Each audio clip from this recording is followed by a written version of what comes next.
Sobat Maestro, sesaat lagi kita akan bersama-sama mengikuti program Suara Gembala bersama Pendeta Cheng Kim Guan dari GBT Bukit Moria. Selamat mendengarkan.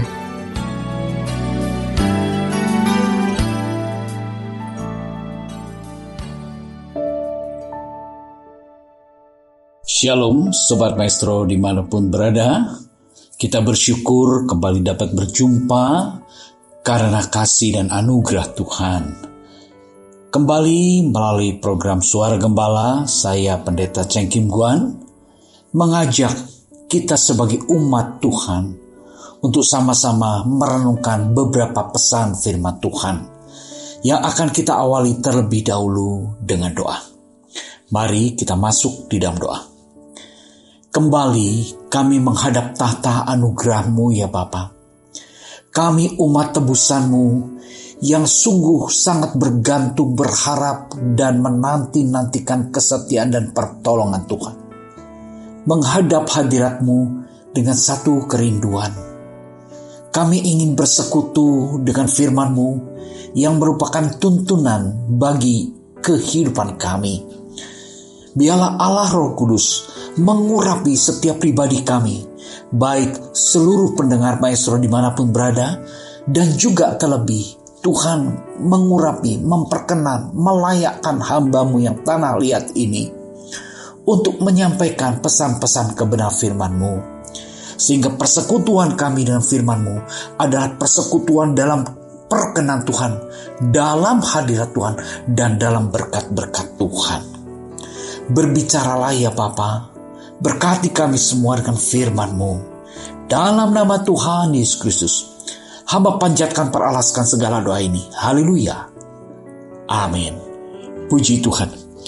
Ibu Bapak, Sobat Maestro terkasih di dalam Tuhan, pada kesempatan kali ini kita akan merenungkan satu tema perenungan firman Tuhan yang saya berikan judul Allah yang setia, Allah yang akan membukakan jalan. Di dalam perenungan ini kita bisa melihat kesetiaan Allah. Sekalipun kita tidak pernah melihat Allah, tetapi sesungguhnya Dia sangat setia, memperhatikan, merasakan apa yang kita hadapi dan kita alami.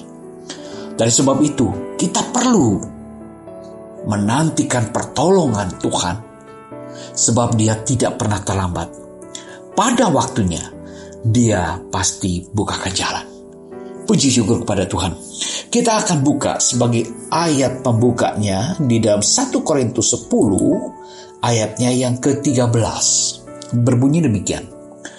Pencobaan-pencobaan yang kamu alami ialah pencobaan-pencobaan biasa yang tidak melebihi kekuatan manusia. Sebab Allah setia, dan karena itu Ia tidak akan membiarkan kamu dicobai melampaui kekuatanmu. Pada waktu kamu dicobai, Ia akan memberikan kepadamu jalan keluar sehingga kamu dapat menanggungnya. Puji syukur kepada Tuhan. Ini peringatan daripada Rasul Paulus kepada sidang jemaat di Korintus secara khusus, tetapi juga peringatan bagi kita semua yang saat ini kita sama-sama merenungkan kebenaran firman Tuhan ini. Di dalam ayat ini kita bisa melihat bahwa Paulus berbicara, mengingatkan pencobaan-pencobaan, godaan-godaan kehidupan yang memberikan tekanan-tekanan hidup bagi kita yang kita alami saat ini, apapun bentuk rupanya, sesungguhnya tidak akan pernah melebihi kekuatan kita. Dan Allah yang setia, Allah tidak membiarkan kita dicobai, digoda, melampaui batas-batas kekuatan kita. Puji syukur kepada Tuhan. Dan ketika kita dicobai, di sana Allah akan bertindak pada waktunya untuk membukakan jalan. Tujuannya supaya kamu dapat menanggungnya. Puji syukur kepada Tuhan. supaya kamu dapat menanggungnya, supaya kamu cakap menanggungnya, supaya kamu cakap mengatasi setiap pergumulan, godaan, tantangan yang sedang dihadapi. Allah yang setia. Kita akan lihat bagaimana kesetiaan Allah di dalam apa yang Rasul Paulus peringatkan.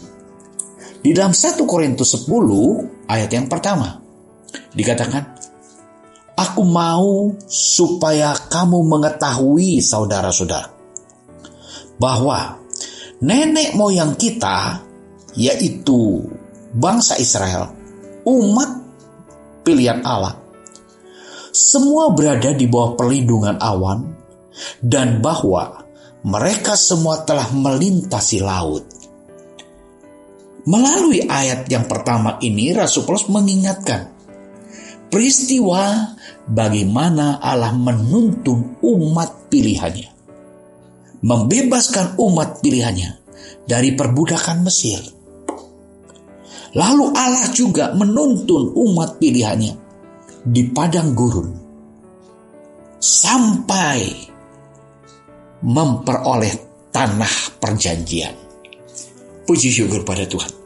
Nah, ini yang Rasul Paulus bawa, peringatkan kepada orang-orang di Korintus bahwa nenek moyangmu, umat pilihan Allah, Allah sudah menyatakan kebesarannya, kuasanya, membawa mereka dibebaskan dari perbudakan Mesir, memelihara mereka di padang gurun, dan menuntun mereka sesuai dengan janjinya untuk memperoleh tanah perjanjian.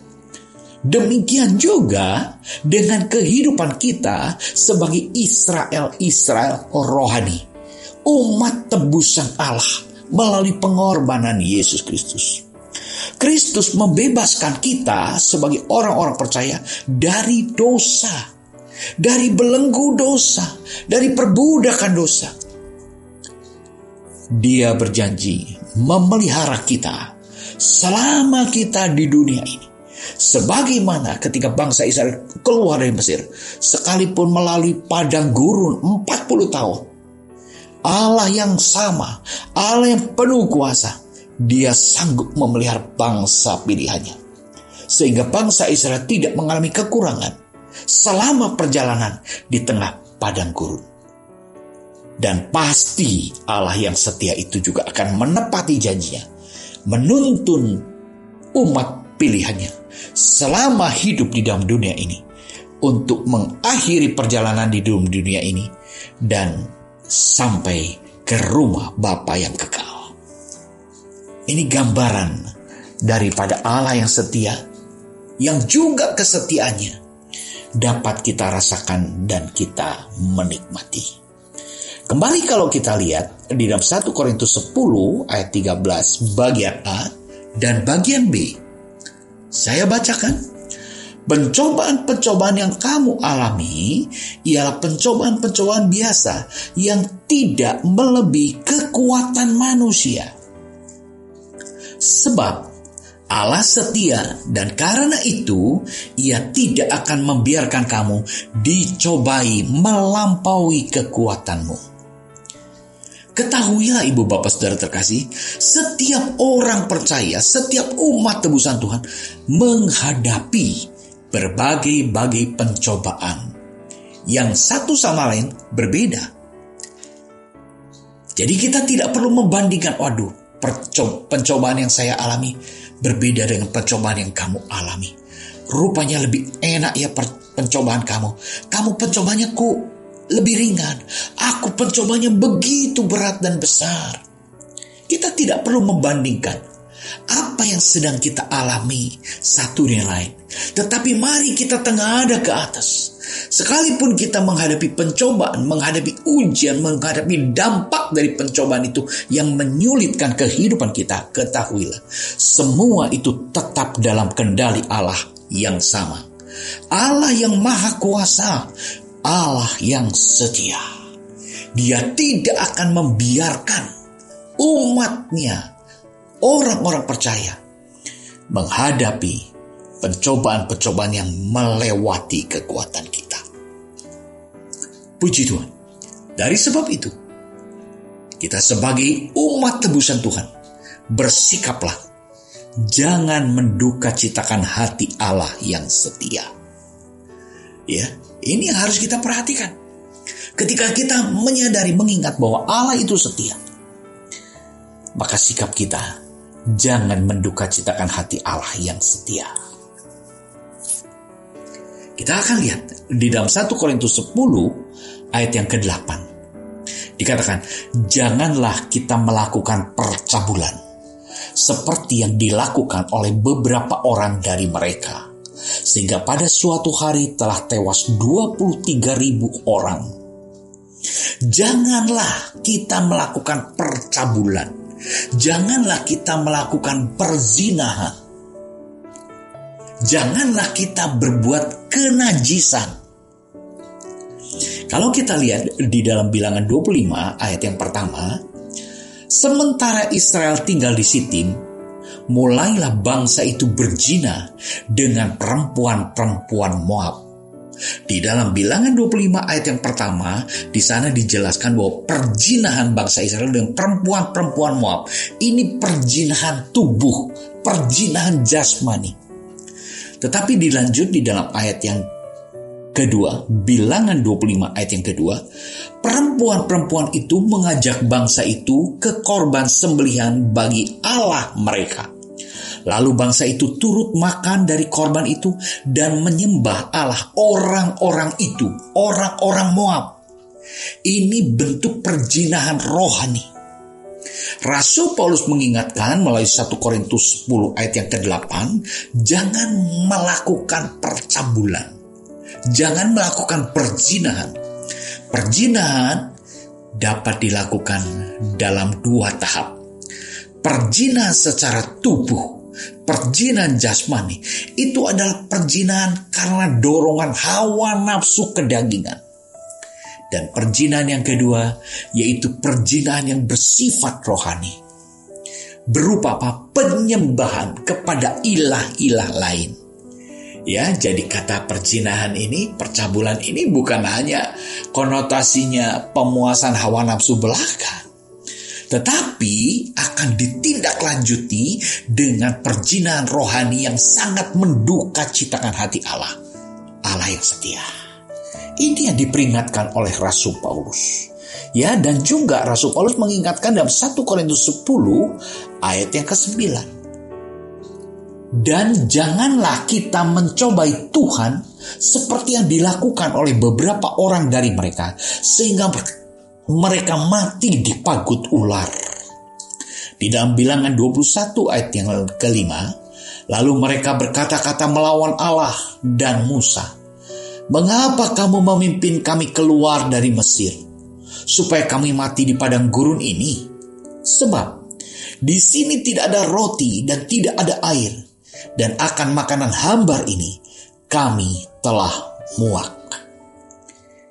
Ibu bapak saudara terkasih, Rasul Paulus mengingatkan, karena Allah itu setia, jangan sampai kita menduka citakan hati Allah melalui persungutan di dalam kehidupan ini. Bangsa Israel bersungut-sungut kepada Musa dan kepada Allah. Mereka tidak mengucap syukur, mereka bersungut-sungut, berkeluh kesah tentang pemeliharaan Tuhan. Bangsa Israel merasa tidak puas akan pemeliharaan Tuhan, akan berkat-berkat yang Tuhan berikan, sekalipun saat mereka hidup dalam padang gurun, dalam kehidupan yang penuh tantangan, tetapi Tuhan tetap membuktikan kasih setianya di dalam memelihara mereka, mencukupi mereka. Tidak ada yang mati kelaparan, tidak ada yang tidak pakai baju, bahkan sandal, sepatu mereka tidak menjadi rusak. Di padang gurun tidak ada pabrik tekstil, di padang gurun tidak ada pabrik sepatu, tetapi mereka semua berpakaian, tidak ada satupun yang bertelanjang.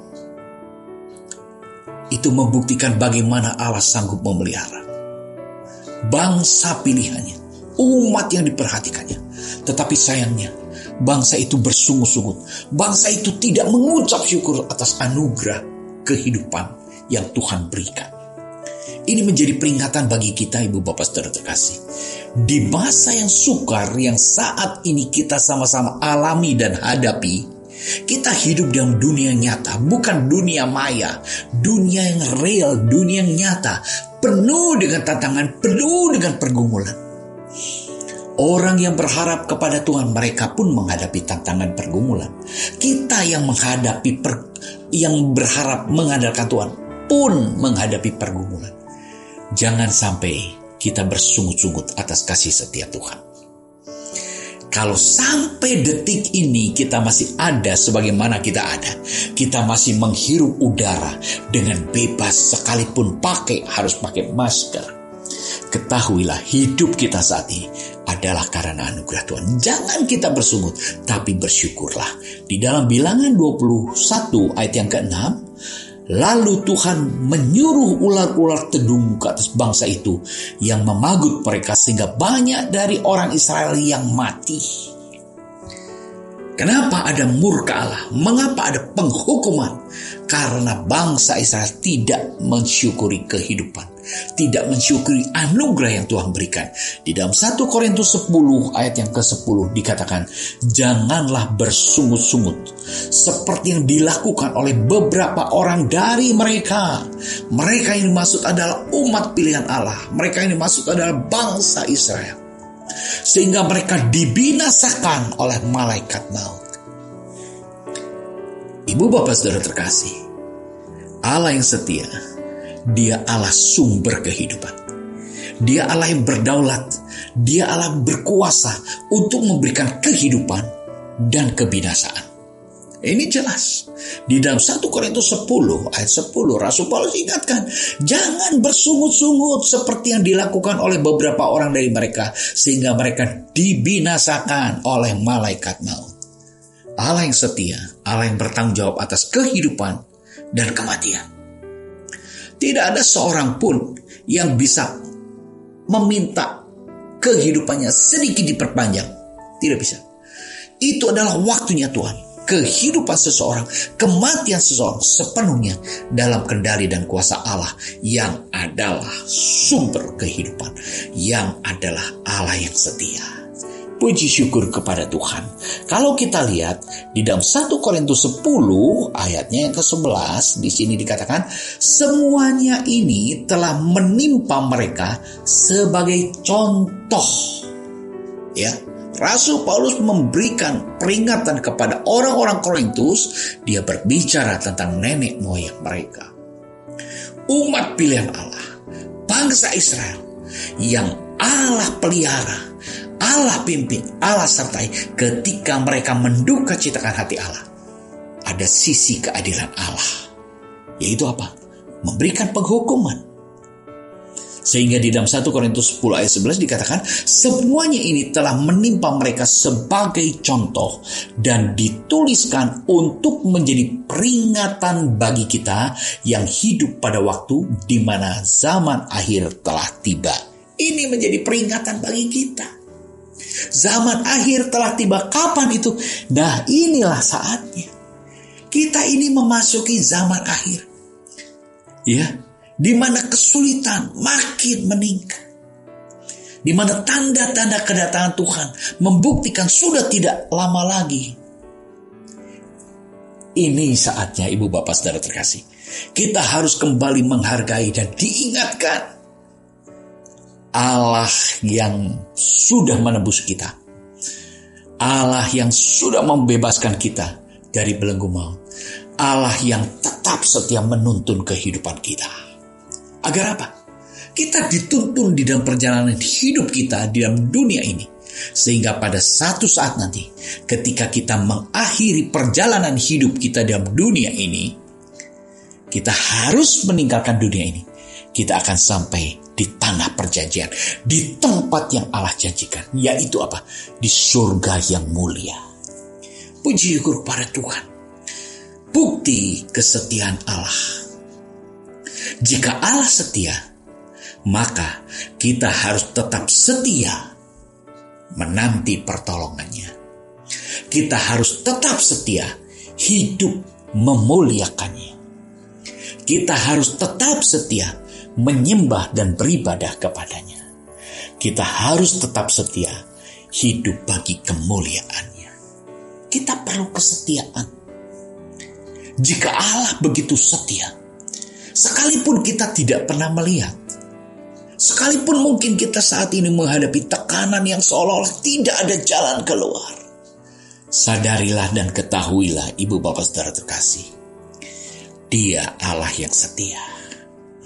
Dia sudah menebus kehidupan kita dengan harga yang sangat mahal, dengan pengorbanan putra tunggalnya, dengan darah yang tak ternilai harganya. Bukan tak ternilai karena tidak ada harganya, tetapi tak ternilai, tidak ada yang bisa membayarnya.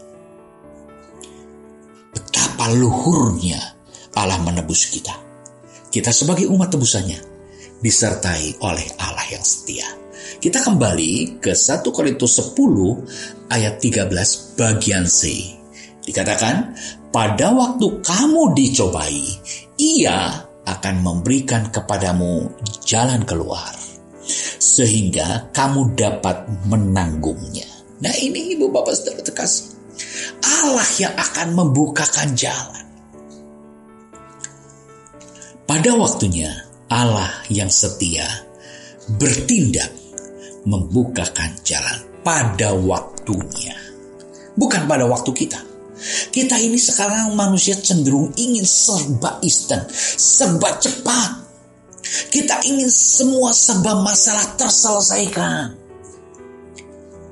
Tetapi sesungguhnya setiap pencobaan, setiap akibat dari godaan-godaan itu yang menyesakkan kehidupan kita, itu adalah maksud rencana Allah, supaya kamu cakap menanggungnya, supaya kamu mampu mengatasinya. Allah yang akan membukakan jalan. Oleh sebab itu kita perlu sabar menanti pertolongan Tuhan. Dengan apa? Dengan seruan, dengan doa, dengan penyerahan, dengan kebergantungan sepenuh kepada Allah yang Maha Kuasa, Allah yang setia. Puji syukur kepada Tuhan. Di dalam Yakobus 1 ayat yang ke-12 dikatakan, berbahagialah orang yang bertahan dalam pencobaan. Sebab apabila ia sudah tahan uji, ia akan menerima mahkota kehidupan yang dijanjikan Allah kepadanya, barang siapa yang mengasihi Dia. Nah, Yakobus, dia katakan, berbahagialah orang yang bertahan dalam pencobaan, tahan uji.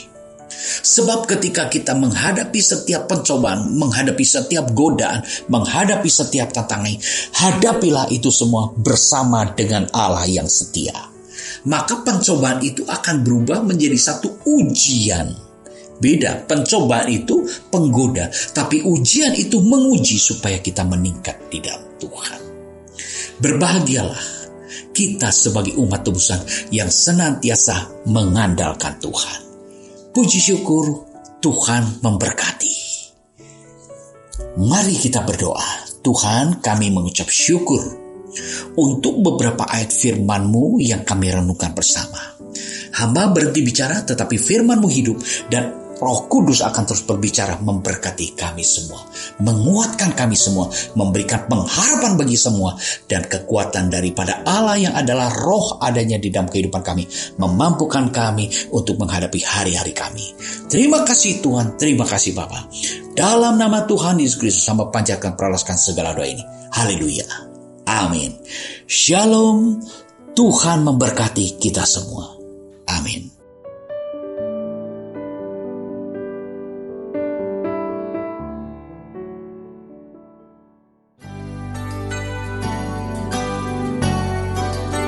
Sobat Maestro, Anda baru saja mendengarkan program Suara Gembala bersama Pendeta Cheng Kim Guan dari GBT Bukit Moria. Dengan tempat ibadah Jalan Bojong Raya Komplek Permata Indah, Blok J nomor 24 Bandung. Phone 0822 1614 3298. Terima kasih atas kebersamaan Anda. Tuhan Yesus memberkati.